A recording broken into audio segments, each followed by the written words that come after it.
빈손이었던 베드로가 예수님 만나고 만선을 경험한 기적의 이야기입니다. 갈릴리 호수의 다른 이름인 게네사렛 호숫가, 그 갈릴리 호수에 예수님께서 오셔서 말씀을 전해주고 계십니다. 예수님은 성전이나 회당이나 또 사람들이 고상하게 여기는 그런 곳에서만 말씀을 전한 것이 아니라 바닷가의 부두의 선창가에서, 비린내 나는 선창가에서 그곳에서도 사람들에게 생명의 말씀을 전해주고 계십니다. 갈릴리 호수는 산으로 둘러싸여 있습니다. 비탈진 곳에 사람들이 앉고 예수님께서는 그들에게 말씀을 전하시기 위해서 베드로의 배에 올라타셔서 말씀을 전해 주십니다. 바다는 무대가 되었고 비탈진 언덕은 관객석이 되어서 하나님의 말씀을 전하고 하나님의 말씀을 듣게 되는 이런 그림을 우리에게 보여주고 있습니다. 어떤 말씀을 전하셨는지는 성경에 구체적으로 기록되어 있지 않습니다. 그러나 전, 후의 말씀을 대략 정리해 보자면 아마도 이 땅과 다른 하나님의 나라를 분명히 가르쳐 주셨을 것입니다. 그리고 하나님 나라에 걸맞은 삶은 무엇인지, 어떤 삶을 사는 것이 후회 없는 삶이고 바른 삶인지를 예수님께서 가르쳐 주셨을 것입니다. 베드로는 꼼짝없이 예수님의 말씀을 들어야만 했죠. 자기 배에 올라타셨으니 예수님의 말씀이 끝나기 전까지는 그는 자기 배에서 여전히 예수님의 말씀을 들어야 했습니다. 그가 할 일이라고는, 이 배라고 하는 것은 물 위에 떠 있으면 자꾸 방향을 틀게 되죠. 청중을 바라보아야 할 예수님의 그 강단이 방향을 바꿀 때가 되면 아마도 베드로는 익숙한 아주 노련한 이 노젓기를 통해서 예수님이 항상 청중을 향해 설 수 있도록 그렇게 예수님 말씀이 끝나기까지 노를 저으면서 예수님 말씀을 들었을 것입니다. 사실 노젓는 것은 어부였던 베드로의 전문이기 때문에 사실 흔히 하는 말로 일도 아닌 것이죠. 이제 다 예수님 말씀이 끝나고 예수님이 가시는가 했더니 깊은 데로 가서 그물을 내려 고기를 잡으라고 말씀해 주셨습니다. 베드로가 그때 생각했을 것입니다. 랍비라고 해서 다 아는 것은 아니구나. 예수님은 나사렛 고원지대, 산악지대에서 예수님 태어나시고 예수님께서 자라셨고, 그리고 베드로는 이 바닷가에서 잔뼈가 굵은 그런 사람이었습니다. 고원지대의 랍비라서 그런지 바닷가의 생리를 잘 모르는군.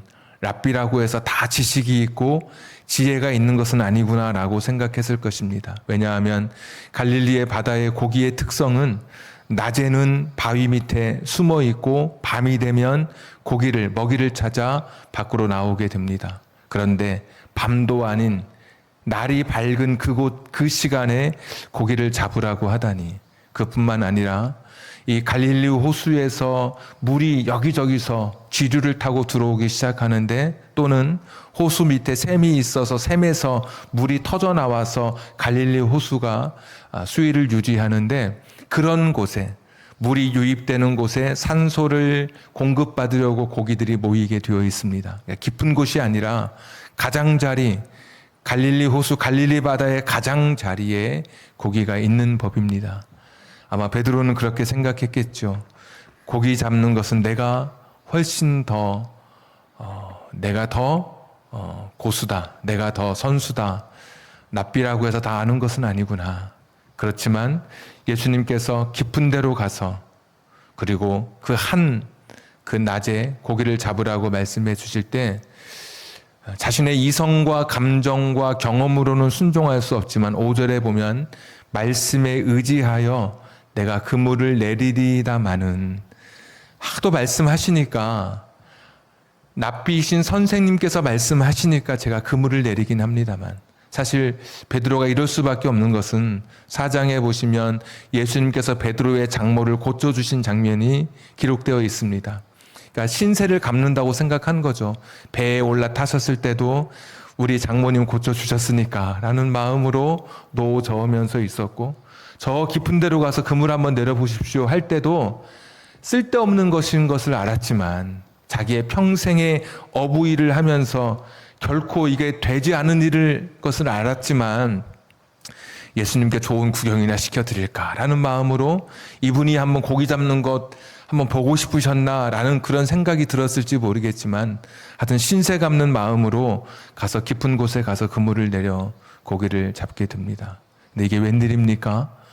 말씀 보니까 그물이 찢어지도록 고기를 잡게 됐습니다. 자신의 이성, 감정, 경험으로는 불가능한 일인데 말씀에 의지해서 내가 말씀하시니까 그 말씀에 따라 순종했더니 오늘 놀라운 기적이 일어나게 된 것입니다. 여러분, 인생이라는 것이 그렇습니다. 내 힘으로 내 노력으로 되는 때도 있지만 그러나 인생이 불가능하다고 생각하던 그 순간에도 하나님 말씀, 오늘 우리가 들고 있는 이 하나님의 말씀에 순종할 때 사람들이 볼 때 기적이라고 하는 일들이 우리 가운데 일어나게 됩니다.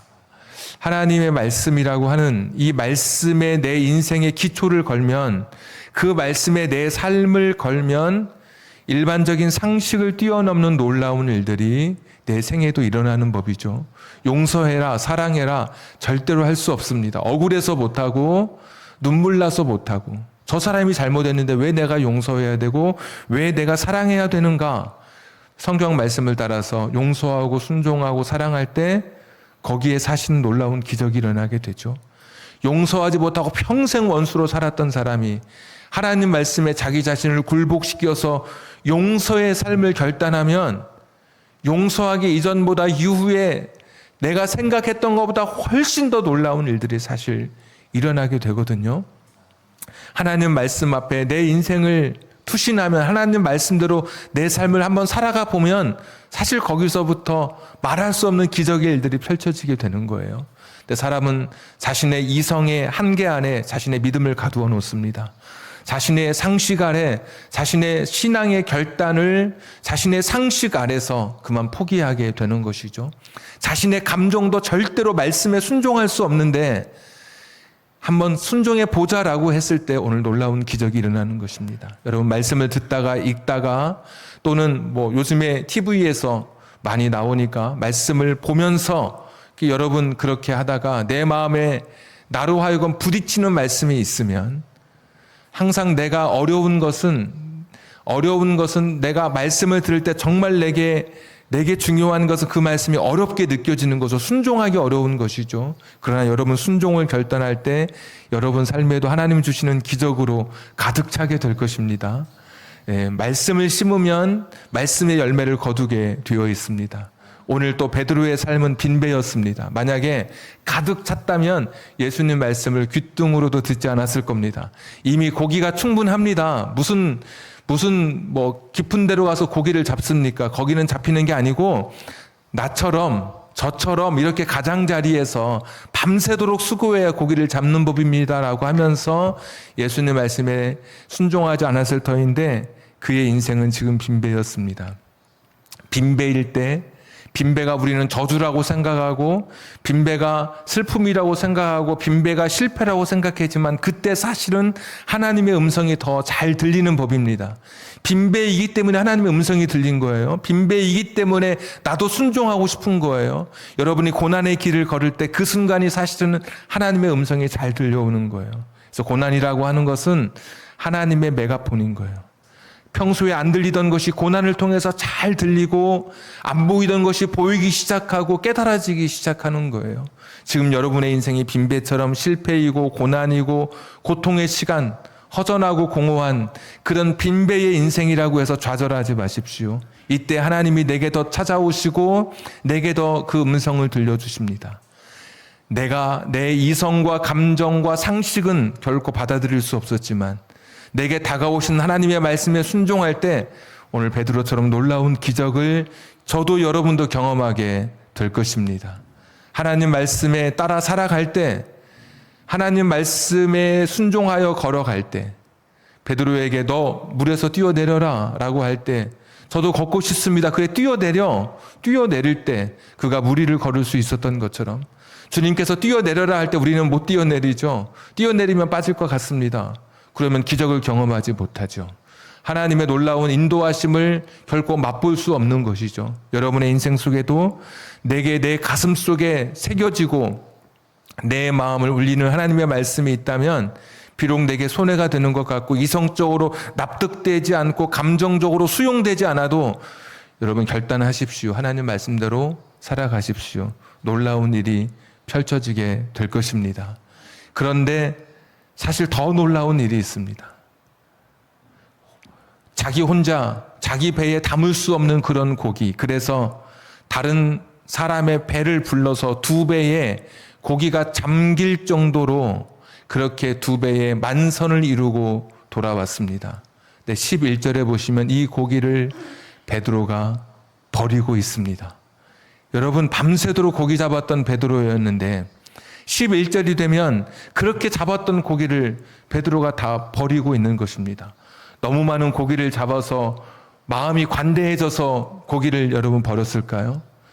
내가 예수님보다 저 산에서 산악지대에서 자랐던 예수님보다는 내가 바다에서는 내가 전문가야, 그렇게 속으로 내심 생각했을 이 베드로의 자존심이 무너져서 기분 나빠서 이 고기를 버렸을까요?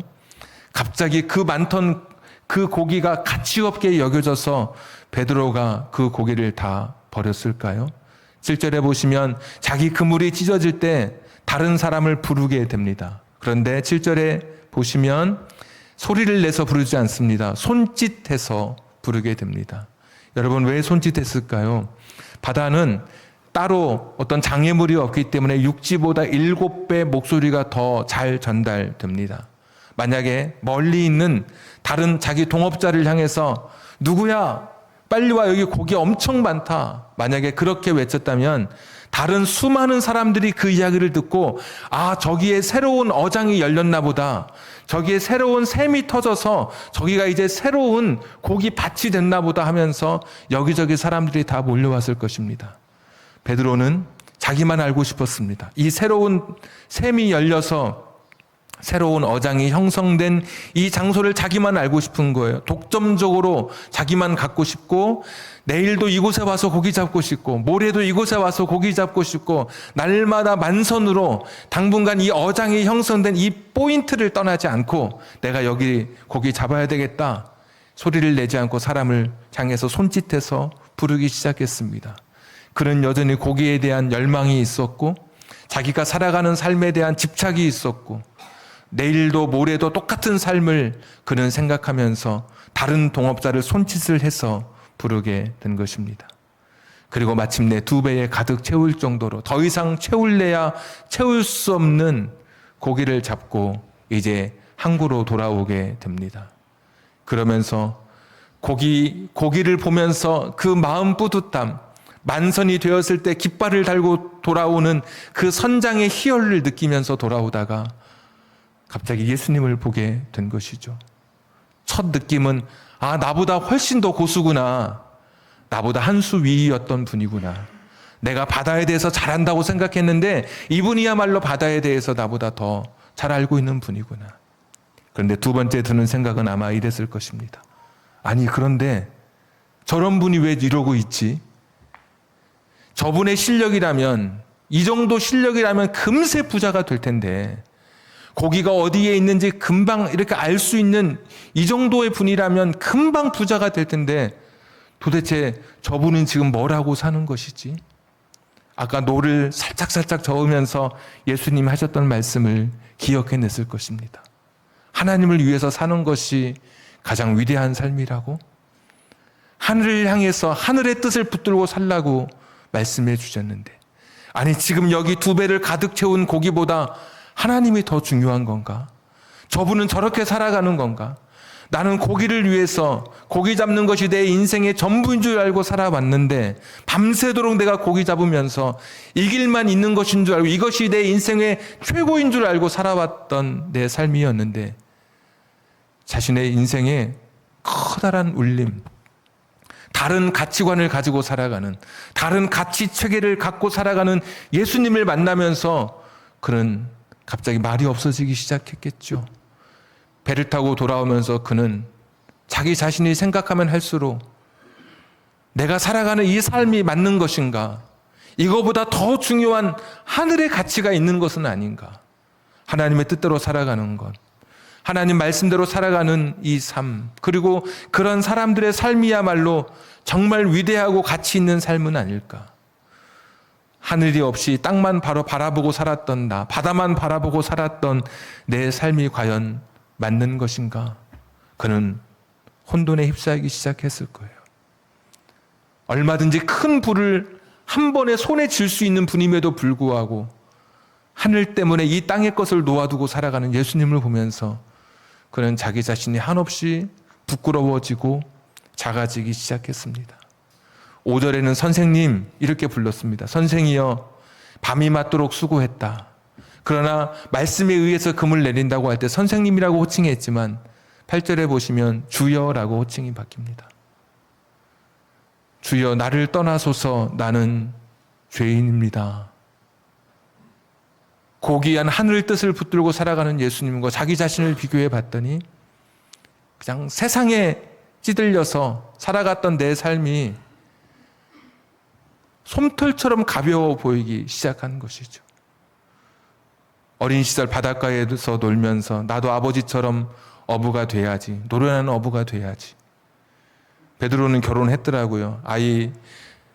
아이를 낳고 키우면서 그가 우리의 부모들이 겪었을 그 일들, 야, 내일 공납금을 내려면 오늘 좀 고기를 많이 잡아야 되는데 그래야 내다 팔아서 우리 아이 학비도 마련하고 좋은 것도 먹이고 요즘 말로 하면 학원도 보내고 그럴 건데 집도 좀 늘려가야 될 텐데 그렇게 살았던 자신의 인생, 이것이 전부인 줄 알고 그렇게 30년, 40년, 50년 달려왔던 인생이 만선의 배를 타고 들어오면서 예수님 곁에 있는 자기 자신을 보면서 이것이 전부라고 생각했던 자기 자신이 너무나 부끄러워져서 주님, 저는 세상에만 속했던 사람입니다.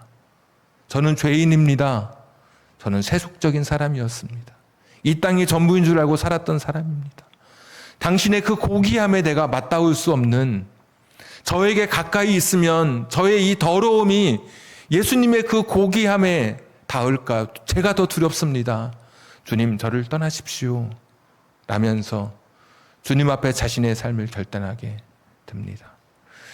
우리의 인생도 지금 이렇게 밤새도록 야근하고 아침부터 저녁까지 똑같은 일상의 직업을 가지고 멈추지 못한 채 계속해서 달려왔던 내 인생, 이것이 전부라고 생각했지만 과연 여러분 잠깐 멈춰서서 여러분의 인생을 돌아보십시오. 이렇게 살다가 내가 내 인생 마지막 끝나는 그 순간에 후회하지는 않을런지, 더 위대한 것, 더 가치 있는 것, 더 중요한 것을 놓치고 덜 중요한 것, 그것에 목매어서 밤새도록 고기 잡고 허탕치는 그런 인생을 혹시 내가 지금 살고 있는 것은 아닌지.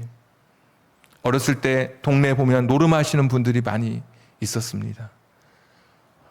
아침에 다 얼굴이 피곤이 다 쩔어서 노름방을 나오시는데 거기 나오시는 분들의 얼굴을 보면 어릴 때이지만 누가 돈을 땄는지 누가 돈을 잃었는지 알게 됩니다.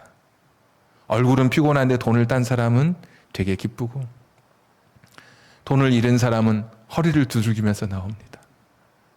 밤새도록 앉아 있어도 돈을 딴 사람은 허리도 안 아프고 밥맛도 있고 돈을 잃은 사람은 허리도 아프고 그렇게 다 비어버린 것처럼 우리 인생을 그렇게 살아왔던 지난 날들, 내가 최선의 노력을 다하고 밤새도록 내가 거기에 자리 잡고 앉아 있어도 마지막 내 인생의 밤이 지나가고 새로운 새벽이 찾아올 때 아무것도 손에 쥐지 못한 채 허탈감으로 내 인생을 끝내야 되는 것은 아닌지. 지금 여러분의 삶은 정말 중요한 것을 붙들고 살아가고 있습니까?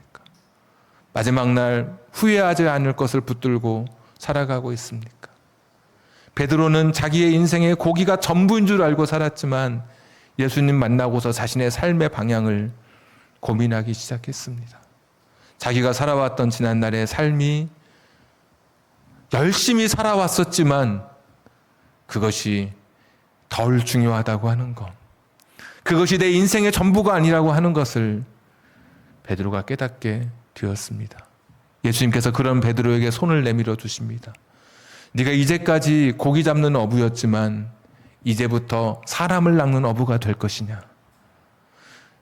더 중요한 것을 위해서 너의 인생의 방향을 바꿀 수 있겠느냐? 더 중요한 것을 찾아서 너의 삶을 결단할 수 있겠느냐? 라고 물을 때 베드로는 자기가 잡았던 고기를 다 버리고 예수님의 뒤를 따르게 됩니다. 결코 후회 없을 인생으로 자신의 삶을 마치기 위해서 돈이 전부인 것 같고 승진이 전부인 것 같고 취업이 전부인 것 같고 부동산이 전부인 것 같고 내 자식이 잘 되는 것이 전부인 것 같은 인생을 살다가 한 번쯤 이렇게 내 인생에 깊은 고민처럼 내 인생을 반추하면서 정말 이렇게 살아도 괜찮은지 우리 스스로 갈릴리 호수의 바닷가에 저와 여러분이 서야 되지 않겠습니까? 아까 불렀던 찬송가 94장에 주 예수보다 더 귀한 것은 없네. 왼쪽에 영어 작은 이름은 작사자, 오른쪽에 작은 이름은 위 상단에 작은 이름은 작곡가의 이름이 기록되어 있습니다. 작사자는 밀러라고 하는 여인이었고 오른쪽에 있는 작곡가는 조지 버버리 쉐어라고 하는 미국의 가수의 이름이었습니다. 이 작곡가였던 이 가수는 원래는 보험 영업사원이었다가 갑자기 TV에서 라디오 방송국에서 그 당시에는 100여 년 전 그 시대였기 때문에 라디오의 방송국에서 했던 노래 경연대회에 나가게 됐습니다. 근데 지금 무슨 미스터 트롯처럼 엄청난 선풍을 일으킨 그런 대회에서 사람들로부터 엄청난 인기를 구가하면서 그는 그의 몸값이 치솟기 시작했습니다. 여기저기 방송국에서 좋은 조건을 제시하면서 우리 방송국으로 전속 가수로 취업해달라고 그에게 요청해 왔기 시작했습니다.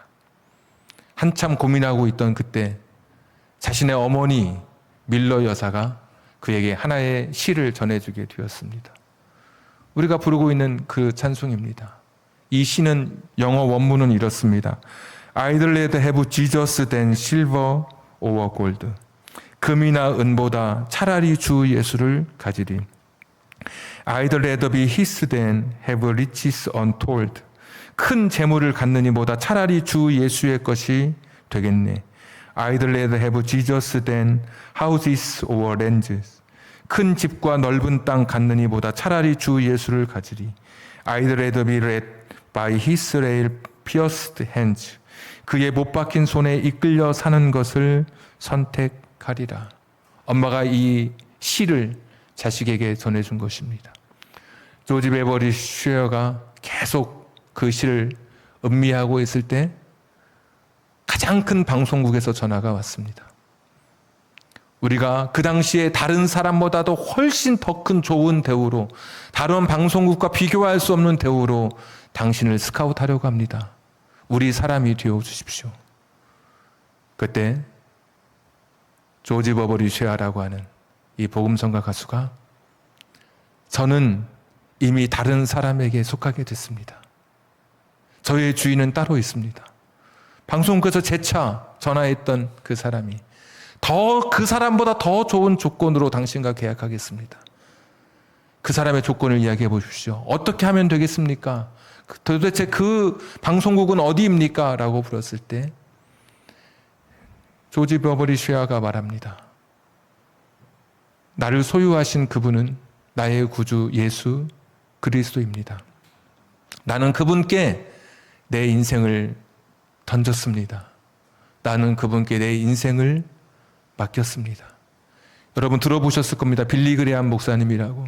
빌리 그레함 목사님이 온 세계 전도 여행을 다닐 때마다 조지 버버리 쉐아가 그 앞에 설교하기 전에 마이크를 붙들고 중후한 목소리로 아이들레더 하면서 주 예수보다 더 귀한 것은 없네. 자신의 신앙 고백으로 찬양했을 때 사람들의 마음의 문이 열렸고 그 열려진 옥토 같은 씨앗에 빌리 그레함 목사님의 말씀이 심겨져서 놀라운 결실과 결단을 맺게 된 것이었습니다. 조지 베버리 쉐어보다 훨씬 더 이른 시간에 더 큰 가치를 발견하고 자신의 인생을 하나님께 바쳤던 한 사람이 또 있습니다. 빌립보서의 주인공이었던 바울이었습니다. 그는 그가 가지고 있었던 수많은 자랑거리가 있었습니다. 내세울 만한 이력이 있었습니다. 명함도 여러 장 됐을 그럴 법한 사람이었습니다. 경제적으로도 그가 가진 로마의 시민권이 가진 이 힘, 그리고 그가 가진 기술, 그는 모든 면에서 학식까지도 뛰어났던 사람이었습니다. 예수님 인격적으로 경험하고 나서 그는 그렇게 고백합니다. 이번 주 수요 예배의 설교 제목이기도 하지만 이익이던 것을 손해로 여겼다라고 고백합니다. 나의 자랑거리였던 것이 주님 만나고 나니까 부질없는 것이었고, 그래서 배설물처럼 내가 다 여기게 되었다. 진짜를 붙드니까 덜 중요했던 것들에 손에 힘을 놓아버리게 된 것입니다. 고기가 전부인 줄 알았던 베드로였지만 예수님 만나고 나서 자신의 인생을 돌아보게 되면서 다시 자신의 삶을 결단하게 되었습니다. 더 중요한 것, 이 땅에 내가 흙으로 사라져도 영원히 남는 그것에 자신의 인생을 걸고 살았던 것입니다. 지금 내가 추구하고 있는 것이, 지금 내가 목적하고 있는 것이 정말 내 인생의, 내 삶의 가장 중요한 것인지 물어보십시오. 돈이 정말 그렇게 중요한 것일까? 자식이 정말 그렇게 중요한 것일까? 건강이라고 하는 것이 그렇게 중요한 것일까? 사업의 성공이라는 것이 정말 그렇게 중요한 것일까? 나라고 하는 존재보다 더 이 세상의 것들이 더 큰 것일까? 나를 나 되게 하시고 내 인생의 의미를 부여해 주시는 그 하나님 앞에 여러분의 삶이 결단되기를 원합니다.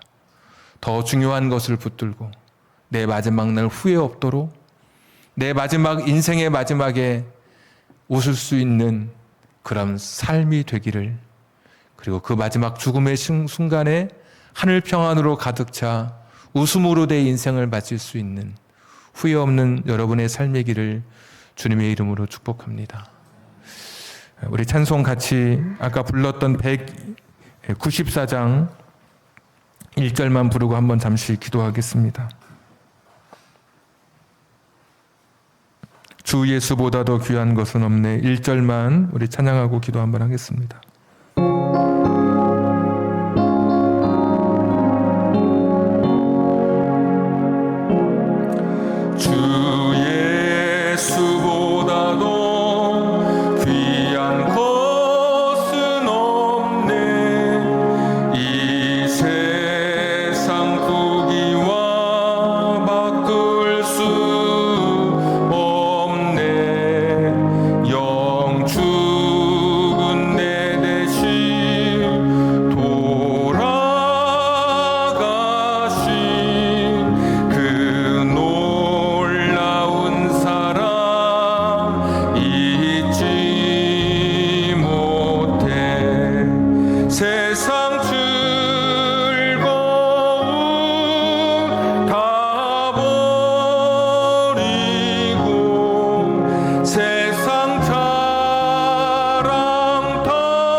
같이 기도하도록 하겠습니다. 만선의 기쁨 속에 자신의 인생의 방향을 고민했던 베드로였습니다. 예수라고 하는 이 분은 2배에 가득 채워진 만선보다 하나님을 더 중요하게 생각하는 것을 보면서 이 땅의 것이 아닌 하늘의 것에 목적을 두고 살아가는 예수님을 보면서 베드로는 자신의 삶을 다시 보게 되었습니다. 지금 여러분이 추구하고 목적하는 이것이 정말 중요한 것이 맞습니까? 이 땅에서와 하늘에서 영원히 중요하고 귀중하고 가치 있는 것이 맞습니까? 내가 살아온 것을 붙들었다고 해서 이 땅에서 과연 행복할까요? 오늘도 기도하기는 더 높은 것, 더 높은 가치, 더 중요한 것에 내 인생을 걸게 하시고 내 삶이 더 중요한 것이 무엇인지 깨닫게 해 주옵소서. 우리 같이 한번 1분간만 기도하겠습니다. 전능하시고 자비로우신 아버지 하나님, 오늘도 주님 앞에 나오 금이나 은보다 차라리 주 예수를 가지리, 큰 재물을 갖느니보다 차라리 주 예수의 것이 되겠네. 큰 집과 넓은 땅 갖느니보다 차라리 주 예수를 가지리, 그의 못 박힌 손에 이끌려 사는 것을 선택하리라. 주님, 오늘 나에게도 예수 그리스도를 선택할 수 있도록 주님 내 삶을 결단하게 해 주시옵소서. 예수 그리스도 그분께 내 인생을 걸게 하여 주시옵소서. 예수님 그분 앞에 내 삶을 걸게 해 주시옵소서. 여호와 자비로우신 아버지 하나님, 지나가는 세상의 것에 흔들리는 것에 내 마음을 두지 않게 하여 주시옵소서. 하나님께 내 삶을 걸고 하나님께 내 목적을 걸고 내 인생을 걸고 살아가는 우리들 되게 해 주옵소서. 하나님 없는 인생이 얼마나 보잘것없는 인생인지, 하나님 없는 삶이 얼마나 슬프고 외로운 삶인지 깨닫게 해 주시옵소서. 은혜로우신 하나님, 오늘 우리 마음속에 주님 찾아와 주시옵소서. 그래서 하나님 없는 삶이 얼마나 외로운 삶이고 공허한 삶이고 얼마나 무가치한 삶인지 깨닫게 해 주시옵소서.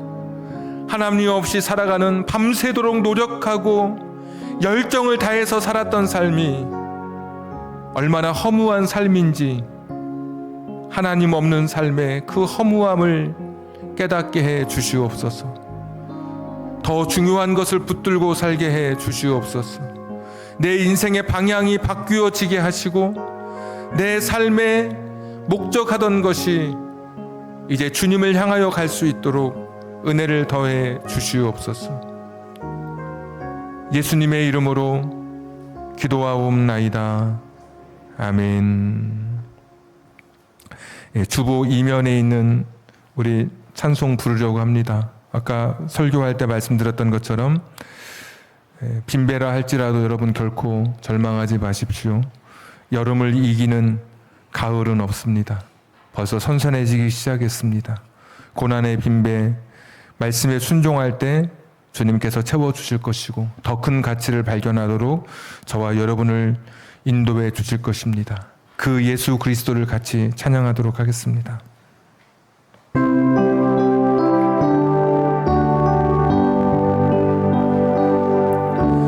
당신은 영광의 왕, 당신은 평강의 왕, 당신은 하늘과 땅의 주, 당신은 정의의 아들. 천사가 무릎 꿇고 예배하고 찬송하네. 영원한 생명 말씀, 당신은 예수 그리스도 주. 호산나 다윗의 자손께, 호산나 불러 왕 중의 왕. 높은 하늘에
호산나 다윗의 자손께 호산나 불러 호산나 불러 왕 중의 왕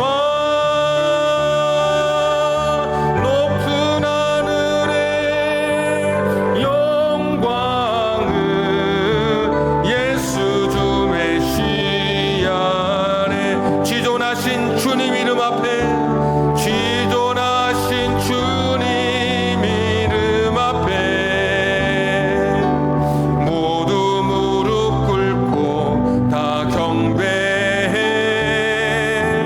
거룩하신 주님 보좌 앞에 엎드려 절하세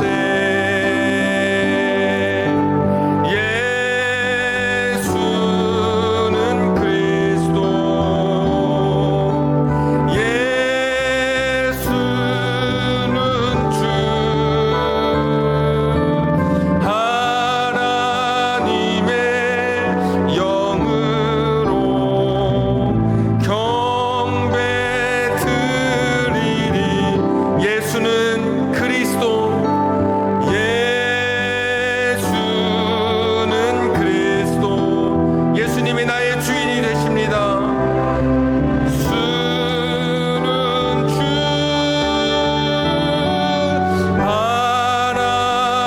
하나님의 영으로 나의 신앙 고백으로 우리의 신앙 고백으로 드리겠습니다. 예수는 그리스도 예수는 그리스도 돈이나 명성이나 지식이 아니라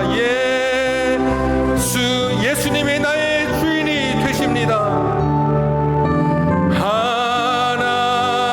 하나님의 영으로 경배 드리 마지막 고백하겠습니다. 예수는 그리스도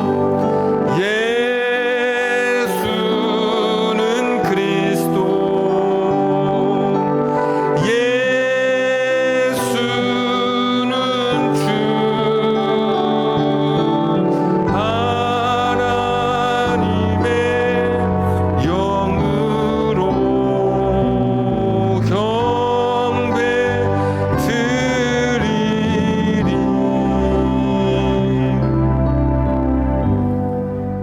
이제는 우리 구주 예수 그리스도의 은혜와 하나님 아버지의 극진하신 사랑하심과 성령님 감동 감화 내주 충만하심 영원히 흔들리지 않는 하나님 나라의 목적을 두고 이 세상이 아닌 하나님 나라를 결단하며 이 세상이 나의 주가 아닌 예수를 나의 구주로 삼기로 결단하고 살아가는 우리 사랑하는 성도님들 위해 저들의 가정과 직장과 사업장과 환경과 인생의 꿈 위에 지금부터 영원까지 함께 하시기를 간절히 축원하옵나이다.